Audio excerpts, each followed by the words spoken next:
बिहार में विधानसभा चुनाव को लेकर तीसरे मोर्चे का गठन हो चुका है।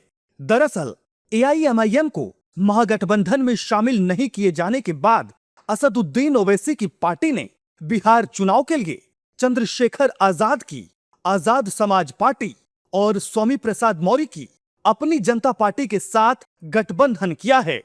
इस गठबंधन को ग्रैंड डेमोक्रेटिक अलायंस यानी जीडीए नाम दिया गया है।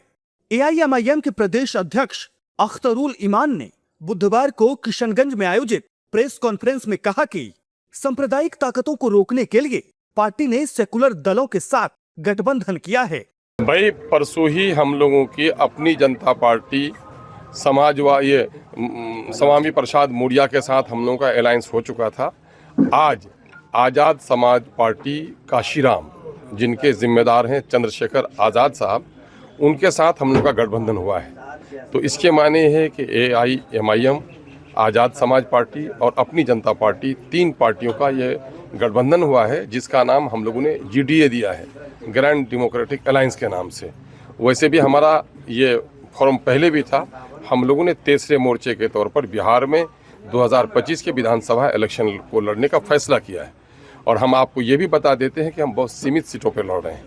35 सीटों पर एमआईएम लड़ेगी तकरीबन, और ज़रूरत पड़ी तो बढ़ाया जाएगा।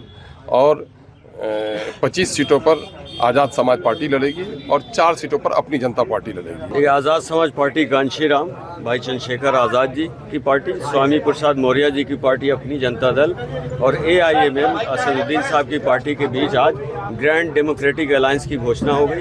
हम साथ मिलकर लड़ेंगे और मजलूमों का इत्तेहाद है। जो भी मजलूम है उनकी आवाज़ उठाई जाएगी। बिहार में एक ताकतवर अलायंस होगा और हम कम सीटों पर लड़ने का ये फैसला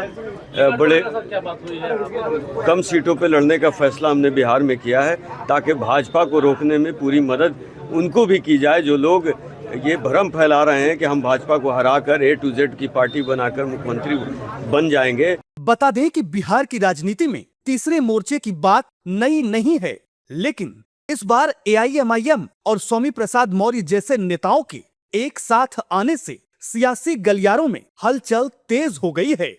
हालांकि ग्रैंड डेमोक्रेटिक अलायंस के नाम से गठित यह तीसरा मोर्चा आने वाले हफ्तों में बिहार के चुनाव में कितना असर डालेगा, ये तो चुनाव नतीजों के बाद ही पता चल पाएगा।